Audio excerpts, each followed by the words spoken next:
All right, so this is a podcast version of the November newsletter. As you guys know, I try really hard to not add stuff, even though I want to. I would love to just make this like a whole podcast thing where I'm kind of chatting, but I don't want to give people who are listening more information or different information or extra information than people who are reading it. So I'm really just going through and reading the newsletter. This is the November newsletter. Um, and the first article is titled Just a Big City. Ever since I was small, I remember my mom, and to a lesser extent my dad, telling me how awful New York City is. They regaled me with stories of bad traffic, packed sidewalks, and angry people. Of course, my imagination took over, adding more things to be frightened of and exaggerating the information I had.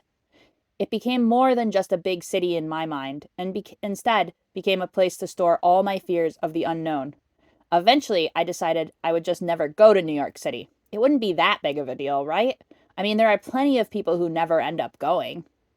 At some point, I switched from choosing not to go to feeling as if I couldn't go. When friends asked if I had gone to see a show or gone to a specific museum, I'd say without thinking, I can't go to New York City. Not I haven't been, but I can't. It's funny how over time, things that might be hard for us become scary and eventually become can'ts. And that's really dangerous. Way more dangerous than a big city. The more we tell ourselves we can't do something, the easier it becomes. When Phantom of the Opera, my favorite musical ever, announced that their last Broadway show would be this February, I started making comments about how I should go. I always used the word should, never positive that I would follow through. I don't know what would have happened had the following not happened. On my most recent trip, briefly to follow the band Tegan and Sara, I had to drive from Boston to DC overnight. In all honesty, I am terrible at geography and was pretty sure that I was going to just be driving through Maryland to get between those two states. I had no idea that I'd had to cross through New York again. I didn't even think to check my GPS. I was driving along when suddenly I noticed a bright glow in the distance. I thought perhaps the sun was coming up early, at 3 a.m., apparently. And then I looked at my GPS and I noticed I was about to enter Manhattan.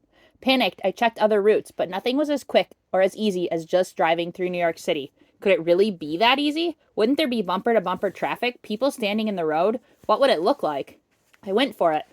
And wouldn't you know, it wasn't that scary. It wasn't intense. It was just a really, really big city. So yeah, I'll go back in January to see Phantom of the Opera. I'll go back to see the museum exhibits my friends talk about or the interactive show my brother loves. My can't is gone, replaced instead with the knowledge that sometimes, many times, things aren't as bad as you make them out to be in your brain. So while I hope you take this month to think about hard things you have eliminated from your life because you've said can't, I also want you to think about the times your children have said it, especially if they've genuinely believed it. I've often heard parents say, don't say can't, but that doesn't change the fact that their child still believes they can't, whether they say it or not. A few months ago, I had a 5-year-old tell me that she couldn't play Twinkle See. There's some asterisks here. I'll read the asterisks at the end. After talking a bit, she agreed to do 3 good tries. They were hard for her, both emotionally, to struggle with something, and physically, to get the rhythm correct, but she did them. At her next lesson, she did 3 more good tries. Eventually, she agreed to do 5 good tries at each lesson. Then she started playing the whole bread of Twinkle See. 2 weeks ago, she was able to play the whole song. Her eyes lit up. Remember when I can't play this? She said excitedly, now I can. Children remember things. They know when they feel like they can't do something. They feel frustrated and they feel vulnerable when they can't. Realizing it, even if it's months later, that they can, is deeply empowering. Sticking with activities like piano shows them that they can do anything. They can learn Twinkle See. They can finish book 1. They can perform on the stage. So pay attention to the times your child says, I can't. Turn I can't into I can't yet. You can model this with your own behavior. Help your children reach their goals. Discovering what we can do when we previously thought we can't is deeply empowering and a gift we should give to the children around us. Then things to think about. What do you block yourself from doing because you can't? Is it something you'd like to work on? If yes, how can you work toward it? For example, I had a friend take parallel parking lessons because she was convinced she couldn't parallel park, and eventually she learned. Is there something your child feels they can't do? How can you help your child feel empowered to try? What are things that your child has felt they can't do in the past, and what is the result? All right, the asterisks say, honestly, reading this story sounds completely made up. I promise every bit of it is true, right down to the age of the child and the fact that she remembered that she can't. I know it sounds wild and awfully convenient, but yeah, maybe that's why the word can't has been so heavy in my mind lately, because the New York City trip was about 3 days after her lesson. All right, next article. End of term evaluations. Starting this past term, I offered for LIFT families. Okay, so usually the articles are exactly the same, and the LIFT and ARTS is for all. I was offering the evaluations just for LIFT families this term and for everyone next term, after I kind of streamlined the process. So LIFT families had the option to request them this term, and ARTS, everyone will have the option to request them next time. So this article is slightly different depending on which studio you're in. That being said, I'm not going to re-record this whole thing. So if you're in LIFT, you may or may not have asked for one this term. If you're in Arts Are For All, you will have the opportunity to ask for one next term. All right, my goal is to get them done by December. I was surprised by how few people requested them, and I thought maybe explaining more about them in the newsletter might make other families realize they'd like one too. For families who don't feel they didn't do well this term, my biggest concern was that families who struggled during the term seemed to think that term evaluations were not for them. The biggest thing that I would like to impress on all of you is that how many pieces your child learns during the term is not an accurate indicator of how well they are doing at the piano. There are so many other factors that go into quality piano playing, such as finger strength, musicality, phrasing, rhythm, dynamics, tempo control, and more.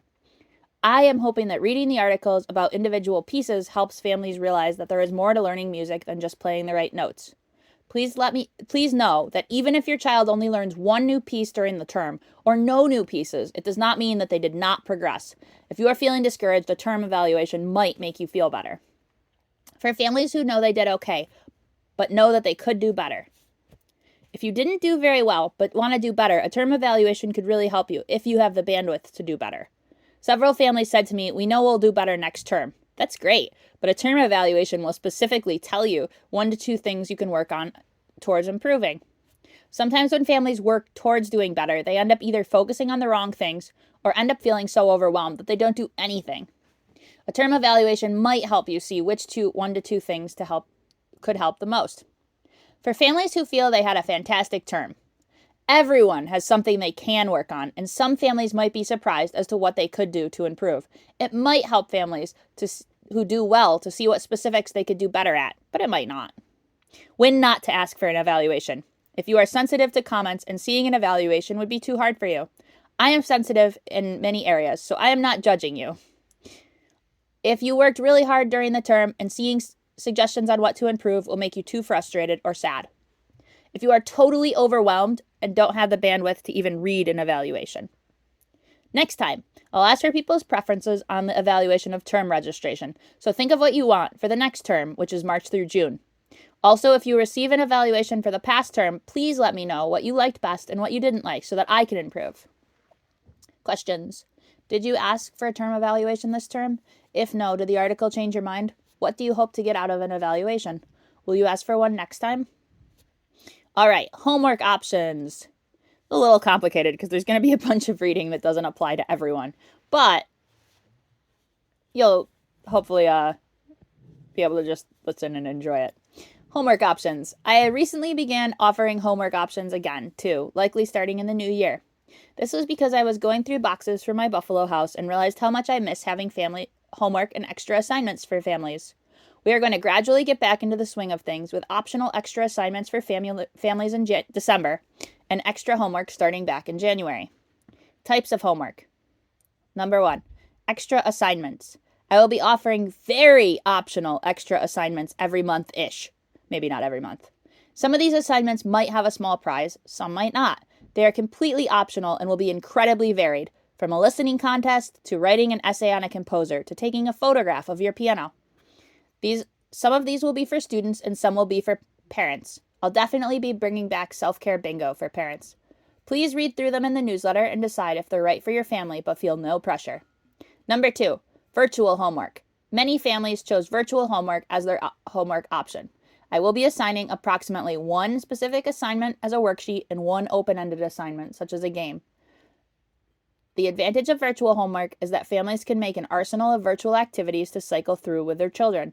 Homework will contain music theory concepts appropriate for your child's age and level. Paper homework.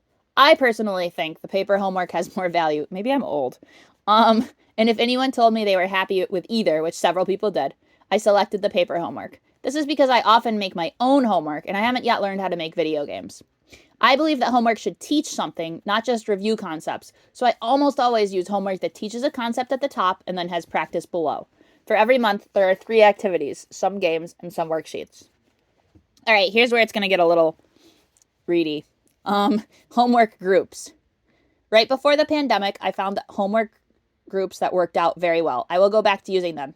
The first one is baby for 18 months and under, though I don't have any students that age anymore, which is sad. The homework goals for this age group are following directions, fine motor skills, and learning colors. Example of paper homework for a month. There's no virtual homework for this age. It would include an easy grip crayon for the child to work on hand strength, an active instruction game with songs, an active instruction song with shapes and directions on how to play, and a game with black and white blocks to practice sorting colors. Toddler, ages 1 to 2.5. Homework goals. Following directions, counting, finding groups of 2 and 3, and fine motor skills. Example, paper homework for a month. There is not virtual homework for this age. A board game on following directions, a 2 and 3 black key matching game, and a beading activity for fine motor skills. Preschool, pre-preschool, age 3. Homework goals, counting, beginning letters, A through G, beginning rhythm, fine motor skills, and high versus low. Example paper homework for a month. A counting game which introduces quarter notes and half notes, an activity at the piano which works on high and low, and a Play-Doh letter game. Example of virtual homework for a month. A high and low game and a counting game. Preschool, ages 4 and 5.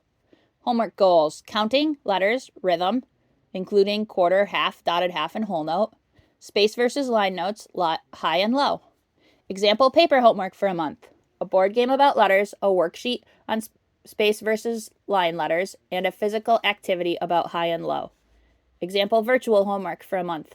A virtual worksheet on letters and a game about line and space notes. Elementary, K through 5. Homework goals. Teaching them everything that they need to know to make sight reading easy. Line notes, line versus space notes, rhythm, piano finger numbers, note names on the piano, etc. Example of paper homework for the month. A spinner game about space versus line notes, a worksheet about note names, a craft about finger numbers. Example virtual homework for a month. A virtual worksheet on finger numbers and a space versus line note game. Late beginner, which is 6th grade through adult, including adult beginners. Homework goals, prepping for sight reading quickly. So rhythm, finger numbers, note names on the piano, etc. Example paper homework for the month. A board game about rhythm, a finger numbers worksheet, a worksheet on note names, and a worksheet on finger numbers. I often give an extra worksheet to this group, so 4 worksheets a month. Example virtual homework for the month. A game on rhythm, a virtual finger number worksheet, and a note name worksheet. Neurodivergent. This is for neurodivergent students of any age who might benefit from different kinds of homework. Homework goals. Music theory, yoga, stretching, rhythm, fine motor, sensory activities, and emotion games. Example paper homework for the month. A yoga game, a fine motor activity, which is putting Q-tips through a narrow straw hole, and a rhythm clapping game. Oh, it looks like I lost spot here. Oh, no, wait, there is no virtual homework for this group. All right. Book 2. Early to mid book 2. Students learning just learning how to sight read. Homework goals. Focused on sight reading, but also clapping, rhythm, tempo, and dynamics. Paper homework for a month. A worksheet reviewing treble clef notes, a worksheet reviewing new rhythm, and a game on tempo. Example virtual homework for a month. A virtual worksheet on tempo and a game on treble clef notes. Intermediate students, which is late book 2 and book 3. Homework goals. Sight reading review, including treble and bass. Chords, intervals, dynamics, tempo, and major scales. Example paper homework for a month. A sight reading review worksheet on treble and bass clef, learning about chords worksheet, and a scale making game. Example virtual homework for the month. A scale reading review worksheet and a game about making chords. Advanced, that's for students in book 4 and up. Homework goals. Sight reading review, chords, reading lead sheets, and minor scales. There's a lot more. I just didn't feel like typing it all out. There's a lot of music theory stuff at this level. Example paper homework for a month: a worksheet on sight reading and chords, and a worksheet on minor scales, and a worksheet on reading lead sheets.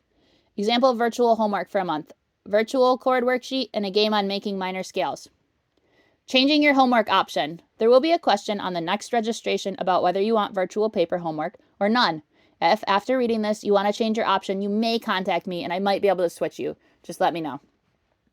All right, next article.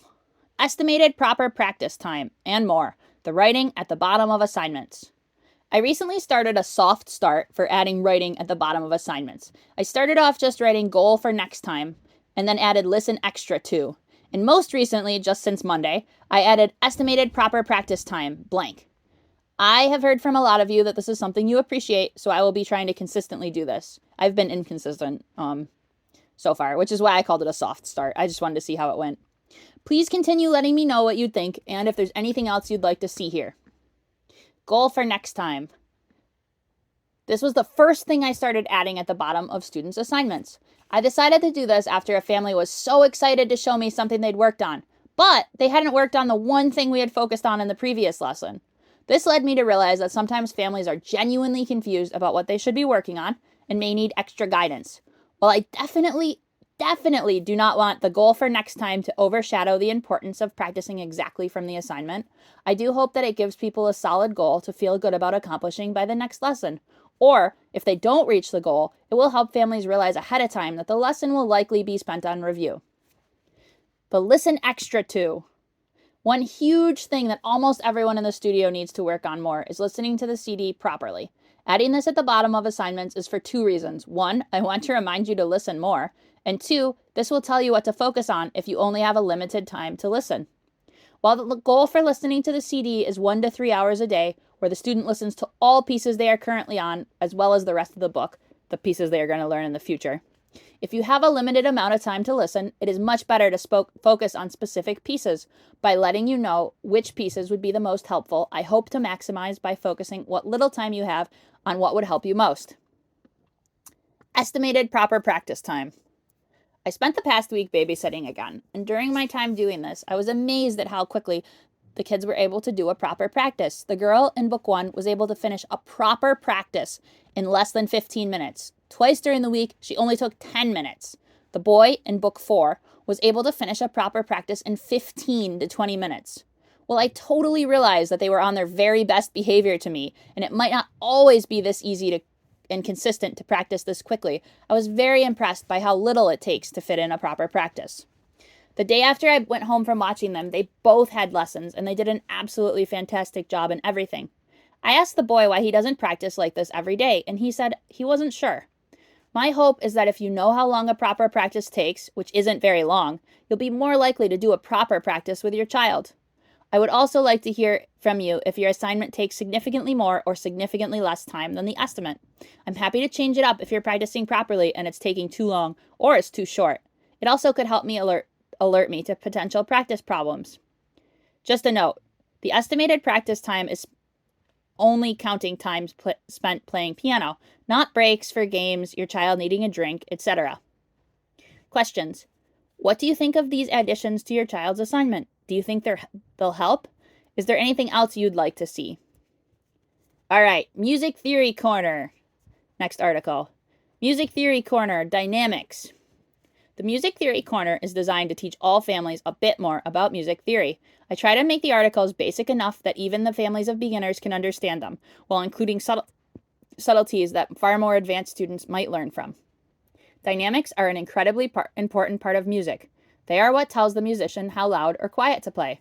In music, the terms are in Italian, so dynamics are Italian words for loud and quiet. Check out the chart below for common dynamic meanings. So the word is crescendo. The common abbreviation is CREAC. CRESC. I always mess it up.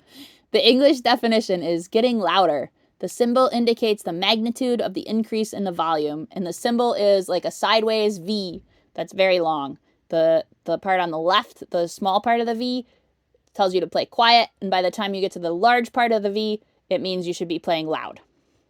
Decrescendo. DECRESC, period.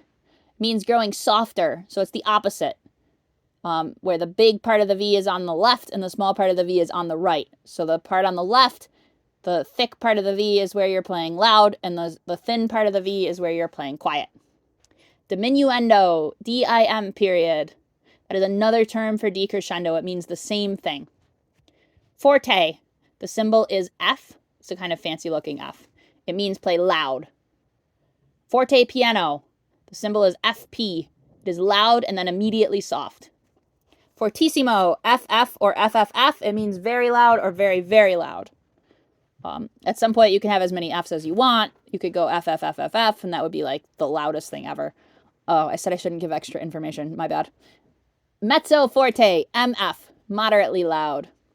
Mezzo piano, MP, moderately soft. Piano is P, it means soft, gentle. Pianissimo means P is PP or PPP, very soft or very, very soft. Almost gives the feeling like you are whispering. All right, that's the whole chart. While this chart contains common dynamics and a few uncommon ones, such as FP, there are more markings. Some common markings include SFZ, sudden loud note, SF, sudden forte, RFZ, play with gradual emphasis until otherwise marked. There are so many terms in music that no one person knows all of them. That's why a music dictionary used to be a common gift for musicians.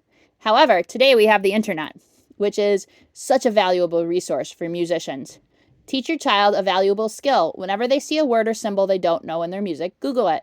Next month, we will have a special article on Googling. But for now, if you type music and then the term you don't know what it is, you should be able to find good info on it. All right. Next article. Focus on a Book 1 piece. Honeybee Right Hand. This article is designed for parents of students in Book 1. Primary purpose of the piece. This piece will be the first non-finger exercise that your child will learn. So the main purpose of this piece is to help your child learn to play a piece. How hard is it? 3 out of 5 stars to play properly. Average time it takes if you practice with your child? 1 to 2 months to play properly.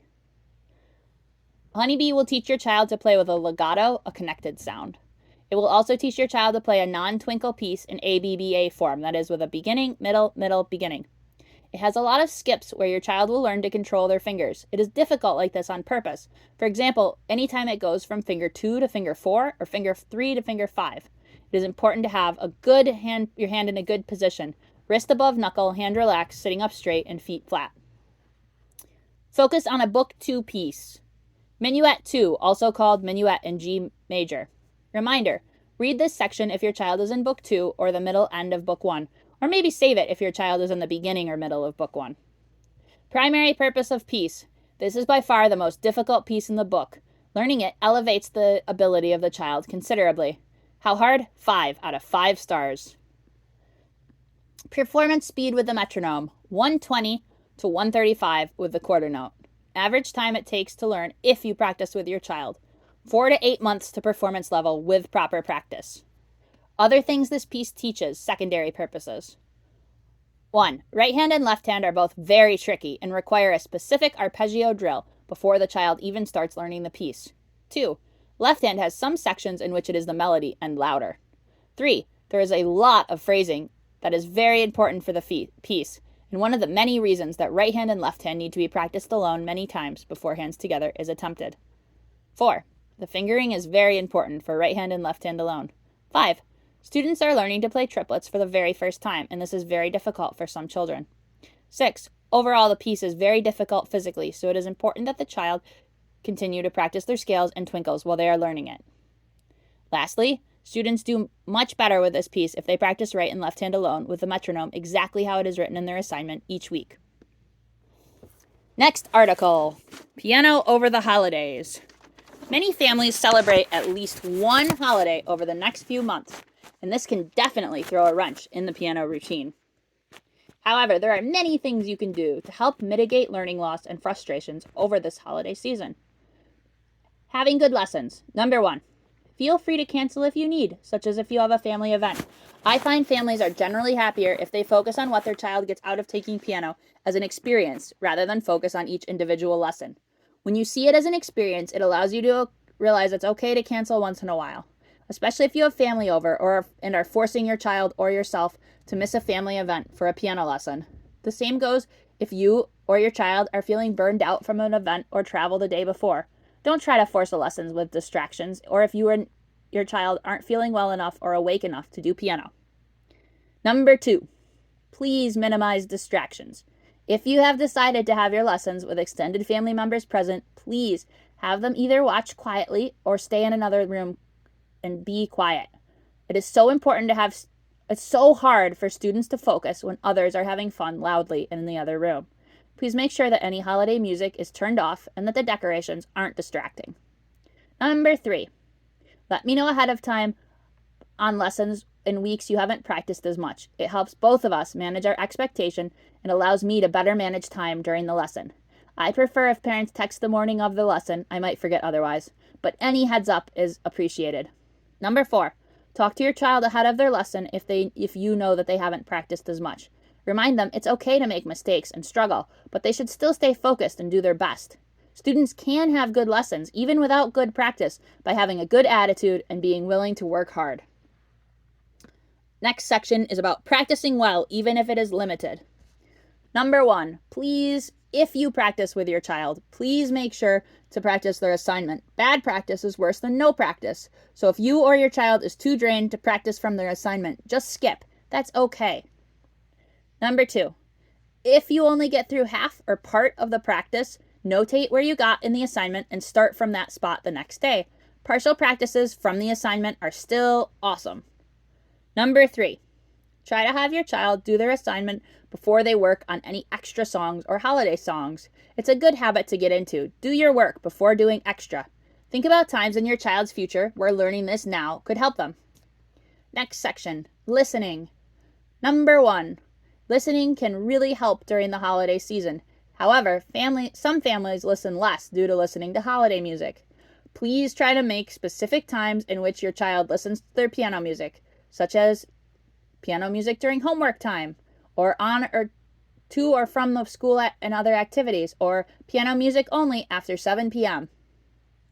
Number 2, participate in the December listening contest. There will be more information on that in the next newsletter.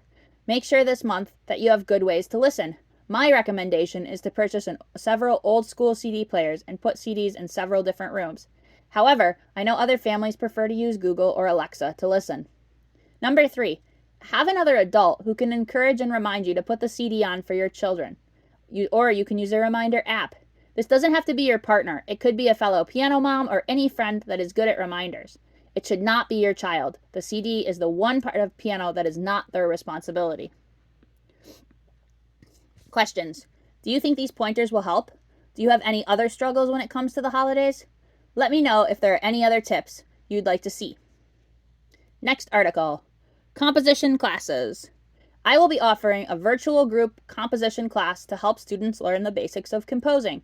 These classes are a great way for students to get better at sight reading, and if they are well attended, I may offer them in other topics, such as more in-depth classes on composition, classes on music theory, music history, playing pop music, etc. Students who participate in these classes will also compose a piece for the upcoming composition contest. More about that later in the newsletter. The classes will be December 4th, December 11th, and December 18th. They will take place on Zoom and will be Sundays at around 3. The exact times will be available once I've heard from everyone interested, and just to see if I'm running all the classes or just a few.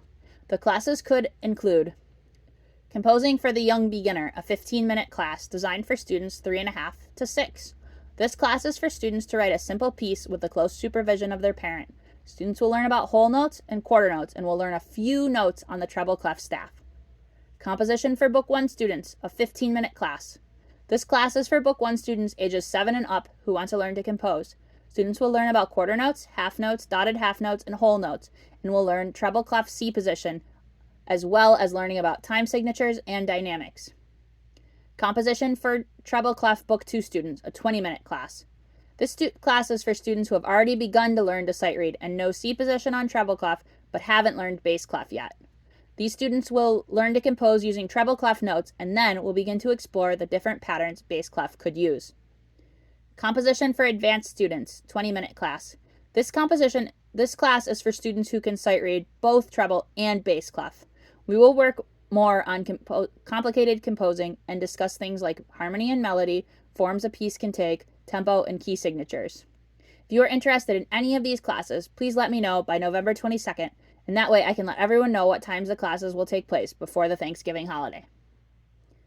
Folk song competition. Lift School of Music and the Arts Are for All will be having a new competition this December.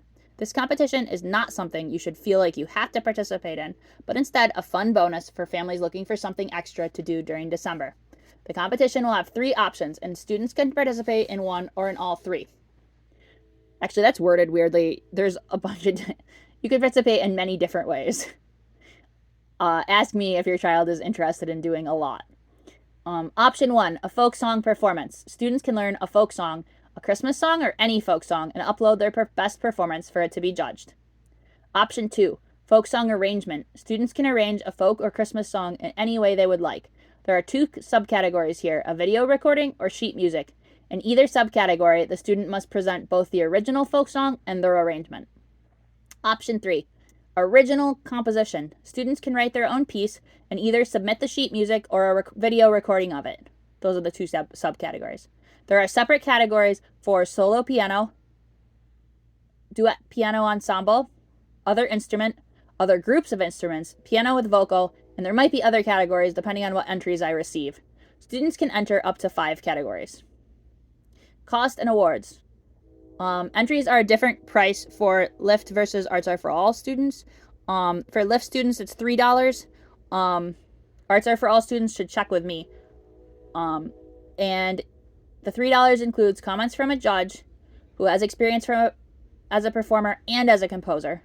Students will receive a certificate, and students will receive first, second, third, and honorable mention or participation ribbons. Oh, the other note is, judging, and I should have just put this in the newsletter and not just be telling you guys, but judging is super expensive. It cost me way more than $3, and I'm opening this up to students from other teachers. They're going to be paying $10 per entry to help cover the cost. But yes, it's going to be an international competition. I don't know why I didn't just write that in the newsletter.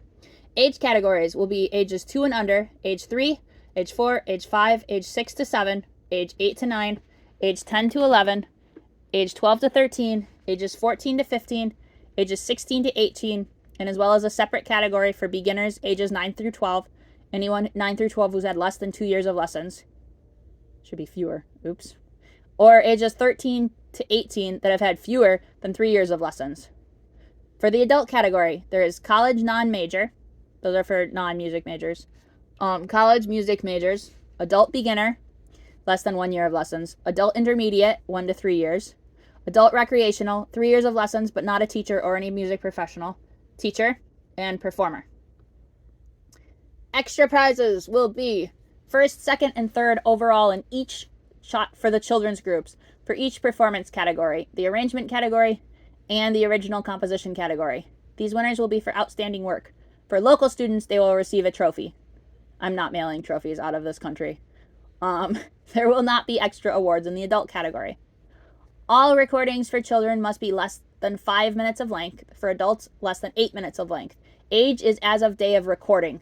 Recordings need to have been recorded in the previous year. Written works need to have been, like if your child is writing a work, they need to have been written in the previous year. Sheet music must be clean and legible, preferably written with online software. All right, and then there's the schedule below. I guess if you can't find it, I'm not going to read off all my dates of teaching. Sorry, guys. If you can't find the schedule, please text me. I will send it to you. Upcoming events. December 31st is when the folk song competition upload deadline is. Congratulations to Oscar for finishing book 1, Madeline for finishing book 1.